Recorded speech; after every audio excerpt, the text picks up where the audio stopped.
Hello, how all you people.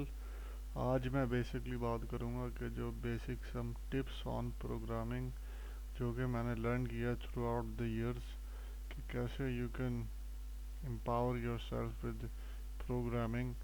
So they are basic some tips that they don't teach you at school, so you learn them by doing. तो basically उसके अंदर जो है कि आपने सबसे पहले जो मेन जो the top priority is focus. It doesn't matter कि अगर आप 10 आवर्स कोड करें, 8 आवर्स कोड करें, लेकिन अगर even if you code for 1 और 2 hours you should be focused. आपका जो फोकस है वो ऑन लेवल होना चाहिए कि उस टाइम कोई डिस्ट्रैक्शन ना हो. अपने सेल फोन से को साइलेंट पे लगा दें और एक एरिया या ऑफिस में कॉर्नर में लैपटॉप लेके कोड करें. तो बेसिक चीज़ है फोकस के how productive you are, not the number of hours, what you can done, how much work can you do by focusing. उसके बाद जो बेसिक टिप है वो ये है कि आपने बेसिकली बेसिक सीखनी है. अब कोई भी लैंग्वेज है, फर्स्ट ऑफ ऑल डिसाइड कि आप कौन सी एप्लीकेशन आर्किटेक्चर है. डू यू वांना मेक वेबसाइट्स और desktop applications or mobile apps or games.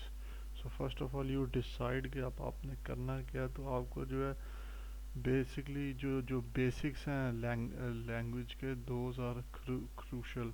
तो आपको जो है ना सबसे सबसे पहले जो बेसिक्स की प्रैक्टिस करनी पड़ेगी. जैसे कि आपको उसके अंदर फंडामेंटली, जैसे अगर आप HTML की बात करें तो आपको जो जितने भी टैग्स हैं, इमेज टैग और उसका स्ट्रक्चर करना, लेआउट यानी कि कौन सा image tag, body tag, header tag, कि फेविकॉन कैसे शो करना है, bye link tag.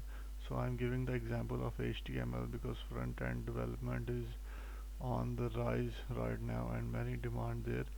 So if you want to learn HTML, so you have to practice those basics by using a basic IDE like VS Code. तो सबसे पहले अब आप आपने याद रखना है कि जो बेसिक्स हैं कि वो आपके वो कभी ख़त्म नहीं होंगे. वो ऑलमोस्ट हर लैंग्वेज के सेम है. उसके बाद अब बात करें आपका जो वेरिएबल्स हैं. Variables are basically the containers which store values.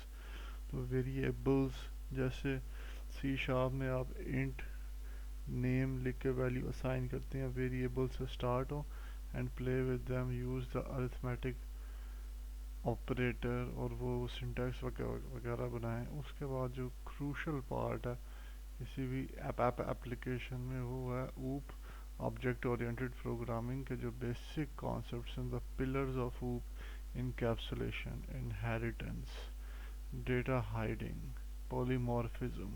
So learn all those concepts because most of the programming languages nowadays are object oriented like C sharp, Java or Kotlin. Well, in fact Kotlin में function features भी use हुए हैं.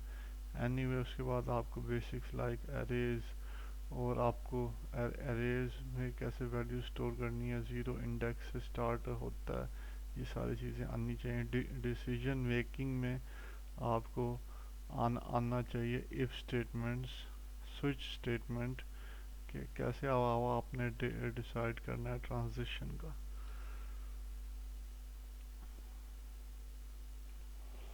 उसके बाद आपको basics जो हैं वो तो उसके बाद आपने यूं करना है कि जो फंडामेंटल वैल्यूज़ हैं कोड बाय हैंड करना है. आपने हम हमेशा ये करना है कि बेसिकली कि अब आपका जो कोड है वो असेंशली वो अब आपने प्रैक्टिस करनी है डेली. बाय डेली से मुराद है कि अब आपने हमेशा जो है वो अब कॉपी पेस्ट नहीं करना, अब आपने हैंड से पेस्ट करना है. उससे ये होता है कि you get to learn the syntax, और एक बार आपको सिंटैक्स आ गया so you can code like your chatting on a social media platform. इस तरह आप कोड करेंगे कि आपको essentially even if you spend 3 hours every day, after 6 months when you accumulate all those hours, your skill level will go up phenomenal level پہ چلا جائے گا. اور ایک اور چیز ہے اس کے اندر کہ بیسکلی آپ کو جو ہے وہ 100 days آف کوڈ ایک چیلنج ہے، یہ آپ جوائن کر لیں. اس کے اندر بیسکلی یہ ہوتا ہے کہ آپ نے ڈیلی کوڈ کرنا ہے، hashtag 100 days of code لگانا ہے اور سوشل میڈیا پہ شیئر کر دینا ہے. Because there is a strong community about people who are learning to code, so you'll get a lot of help from there.